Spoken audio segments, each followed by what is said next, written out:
Assalamualaikum warahmatullahi wabarakatuh. Selamat pagi ibu dan teman-teman semua.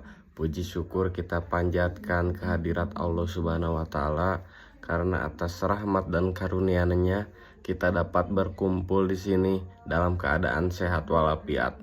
Pada kesempatan kali ini saya akan mempresentasikan materi tentang etika sosial dalam kehidupan sehari-hari dengan fokus pada dua hal, yaitu etika bertamu ke luar negeri dan etika berkendara. Mari kita simak bersama agar kita bisa memahami bagaimana bersikap sopan dan beretika dalam kehidupan sosial baik di dalam negeri maupun di luar negeri.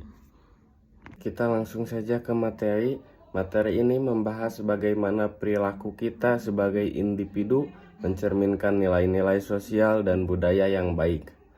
Ada pengertian etika sosial.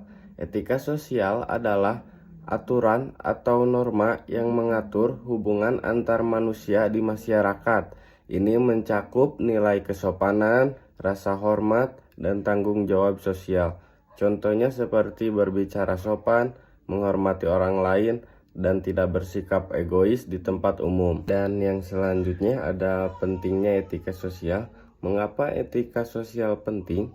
Karena dengan menerapkannya kita bisa menciptakan hubungan yang harmonis, menghindari kesalahpahaman, menumbuhkan rasa saling menghormati, dan membentuk citra positif sebagai individu dan bangsa. Kemudian ada etika bertamu ke luar negeri. Saat kita bertamu ke luar negeri, kita harus menghormati budaya setempat. Beberapa etika yang perlu diperhatikan. 1. Pelajari budaya negara tujuan terlebih dahulu. 2. Gunakan bahasa sopan. 3. Hormati aturan di tempat yang dikunjungi. 4. Hindari membawa hal yang dianggap tabu. Yang terakhir, berpakaian sesuai norma negara tersebut. Intinya, kita harus menghormati perbedaan budaya agar tidak menyinggung tuan rumah. Kemudian ada contoh etika bertamu di negara lain. Beberapa contoh nyata diantaranya ada berbagai negara. Yang pertama, negara Jepang, melepas sepatu sebelum masuk rumah. Dan yang kedua, di negara Arab Saudi, yaitu pemisahan tamu laki-laki dan perempuan. Dan ada negara Amerika Serikat, tamu biasanya membawa hadiah kecil. Dan yang terakhir di Korea Selatan, menunduk sebagai bentuk penghormatan. Semua ini menunjukkan bahwa etika sosial berbeda-beda tergantung budaya, dan kita harus menyesuaikan diri. Kemudian ada etika berkendara di jalan raya. Etika berkendara juga bagian dari etika sosial karena melibatkan interaksi antar pengguna jalan. Poin-poin penting diantaranya ada 5 poin. Poin pertama, patuhi peraturan lalu lintas. Yang kedua, gunakan helm dan sabuk pengaman. Yang ketiga, hormati pengguna jalan lain. Yang keempat, jangan gunakan ponsel saat berkendara.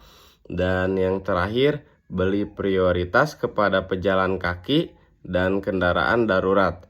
Dengan etika ini, jalan menjadi lebih aman dan tertib. Dan ada juga nilai sosial dalam etika berkendara. Dalam berkendara tergantung nilai-nilai sosial seperti tanggung jawab terhadap keselamatan diri dan orang lain, disiplin terhadap aturan lalu lintas, saling menghargai pengguna jalan lain, dan yang terakhir toleransi, misalnya memberi jalan pada kendaraan darurat seperti ambulan ataupun pemadam kebakaran. Ada juga dampak jika etika tidak diterapkan. Jika etika sosial diabaikan, maka ada poin-poin yang akan terjadi. Diantaranya bisa muncul konflik sosial. Yang kedua, kecelakaan lalu lintas meningkat. Yang ketiga, menurunnya rasa hormat antar semua. Dan yang terakhir, citra diri dan bangsa bisa menjadi buruk. Jadi, etika bukan sekedar aturan, tapi juga cerminan kepribadian kita. Dan ada kesimpulannya, etika sosial adalah cermin kepribadian seseorang. Dengan menerapkan etika saat bertamu maupun berkendara, kita dapat menciptakan masyarakat yang tertib, aman, dan saling menghormati. Mari kita bersama biasakan bersikap sopan, disiplin, dan peduli terhadap orang lain. Terima kasih Ibu maupun Bapak dosen. Semoga materi ini dapat menjadi pengingat bahwa etika sosial bukan hanya teori, tetapi sesuatu yang harus kita praktikkan setiap hari. Mohon maaf bila ada kesalahan. Wassalamualaikum warahmatullahi wabarakatuh.